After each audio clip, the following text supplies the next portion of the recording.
And here we are attempting a new feature on the phone with a live broadcast, and probably not much different to me recording and uploading, other than we can mess around with front and rear cameras while we're playing around. So I think that is trying to replace the features of Periscope, the app.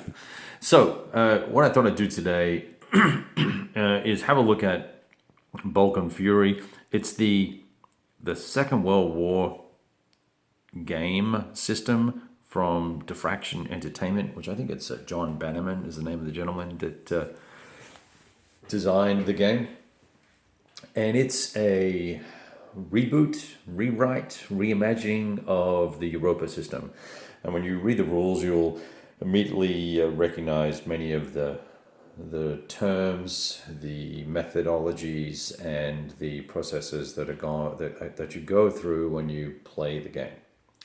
I think if I were to summarize this rule book that was sent to me, it's clocks in at 91 English-sized pages of very dense text with no examples or diagrams or anything like that.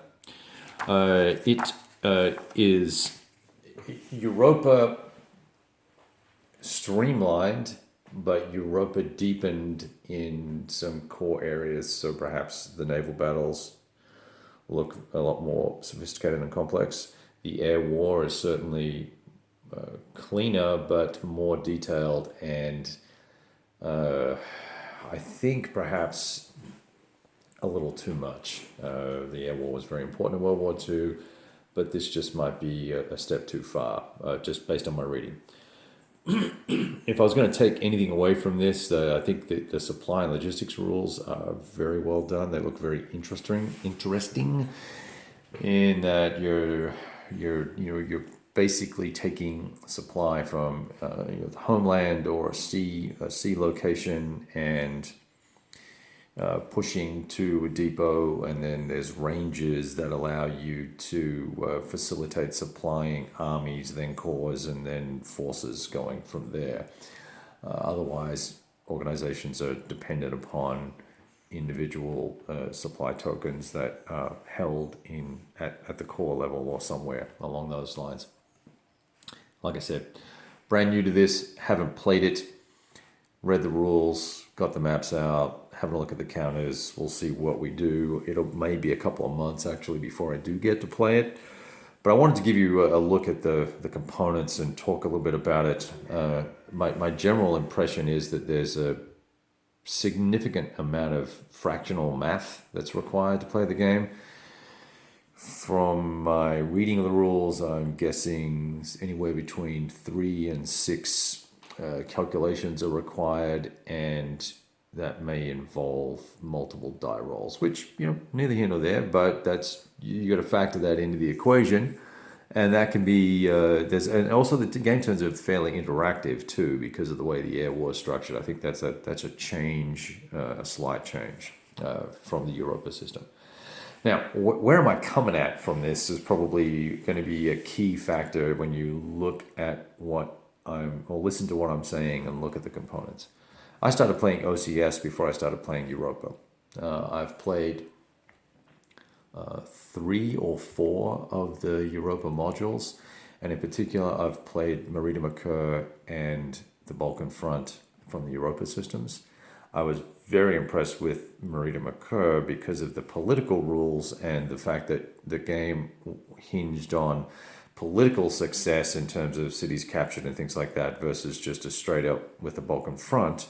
It was a straight up whoever gets the most kill VPs basically wins, which kind of left a sour taste in my mouth because there's this complex melange of things going on in the Balkan area with Yugoslavia and Bulgaria and Greece, and the Germans getting involved, and the Italians and the Albanians, and all that sort of stuff, and the Yugos. And so there's all this stuff that was trying to be captured in Merida Mercur that just was broken and didn't work, and the rules actually didn't work the right way. But the game play itself, as you tried to achieve those goals, despite the fact that they didn't work out, was really interesting, but ultimately flawed.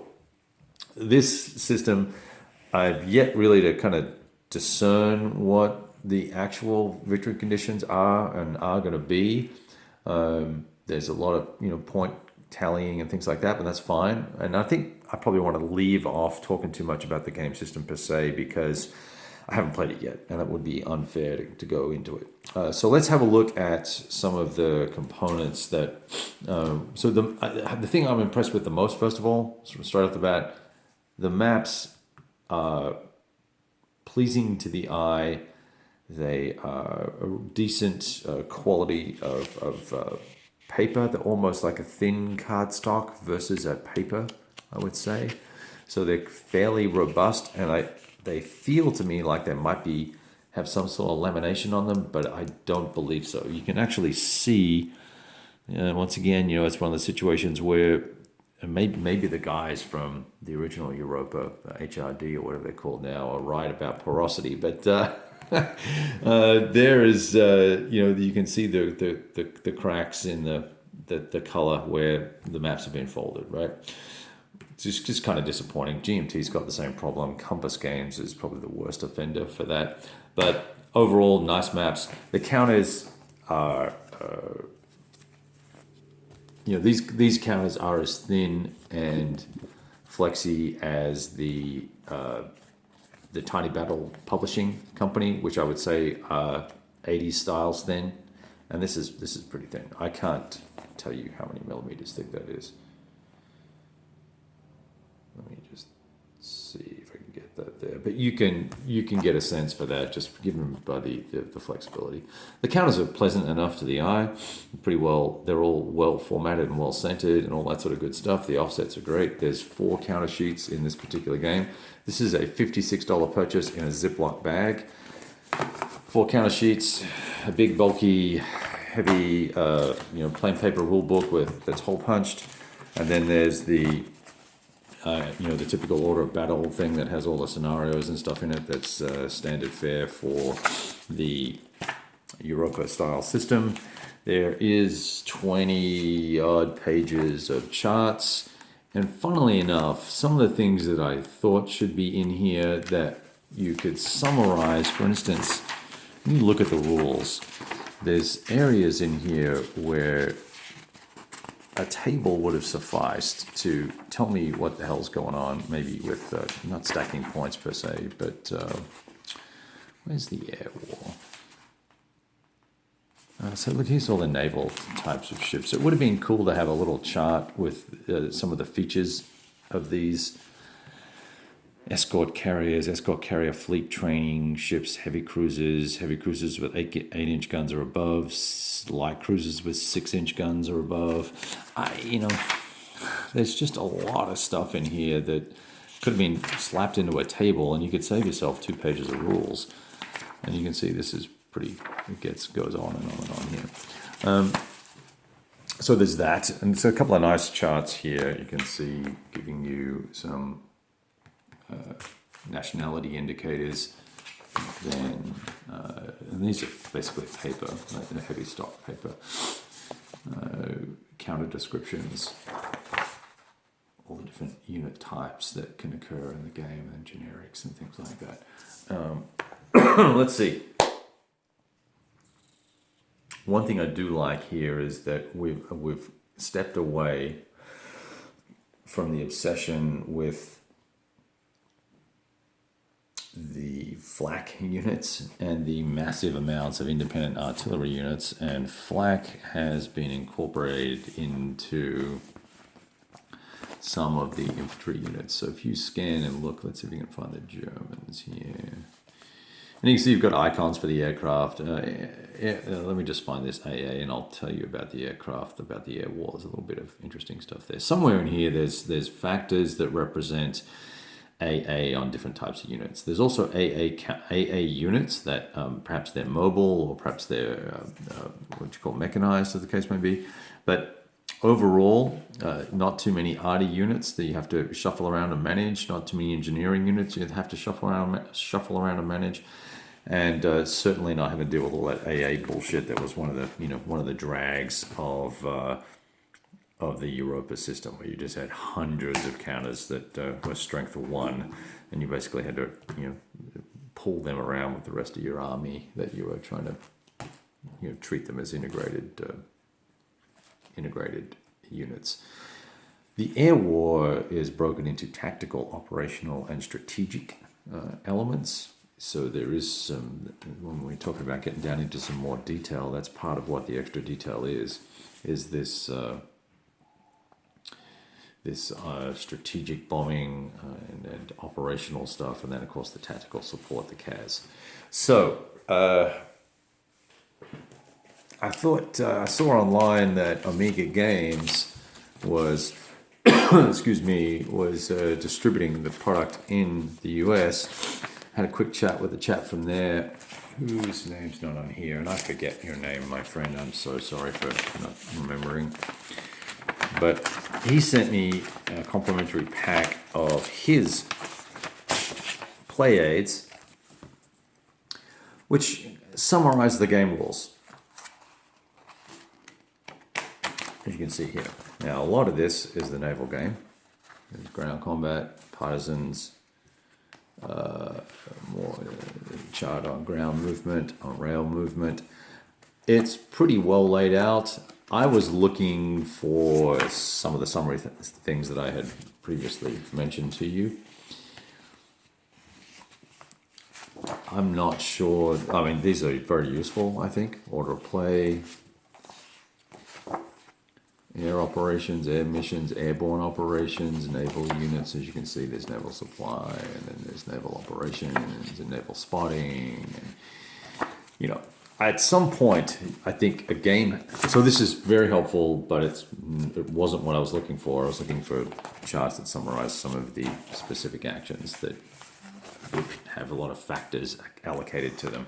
There's lots of halving and doubling and taking 75% of and add 1 and subtract 1 from the die roll type of thing that we're doing a lot of fractional math to play the game on a per combat, per action basis. This is going to be, I think this is going to be a system that's going to be a labor of love for people. I'm not sure how many folks are going to would just get so uber engaged with this that they're going to call it a lifestyle. I will say this, that the games feel expensive. Hang on 1 second. You turn that down. You turn that to whatever's going on down.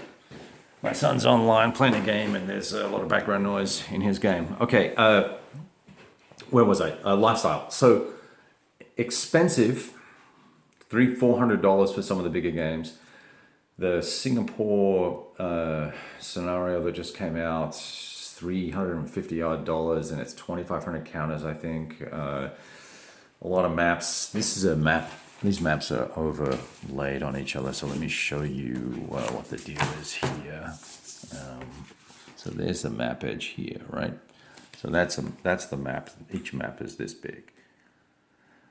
I think that's probably just the maximum size of the printer that this guy is using. So lots and lots of maps in that game. So I don't know. At that level of scale, I'm not sure that the complexity and the detail down to the individual ship needs to be dealt with. I have an issue with that. I have an issue with these masses of tactical decisions you're making in an operational scale or strategic scale. This is not strategic scale. This is operational scale game. If you're going to play operationally, you certainly want to get the flavor, but I don't know that I want 42 maps and 3,000 counters to do that. Now, some of you are laughing right now and go, well, hey, Kevin, you did that. You did 11 maps and 2,000 counters with Case Blue GB2. But surprisingly, that was manageable. I'm thinking I would have a hard time with this in terms of getting through on a larger scale. I'm thinking about the east front, getting through a turn.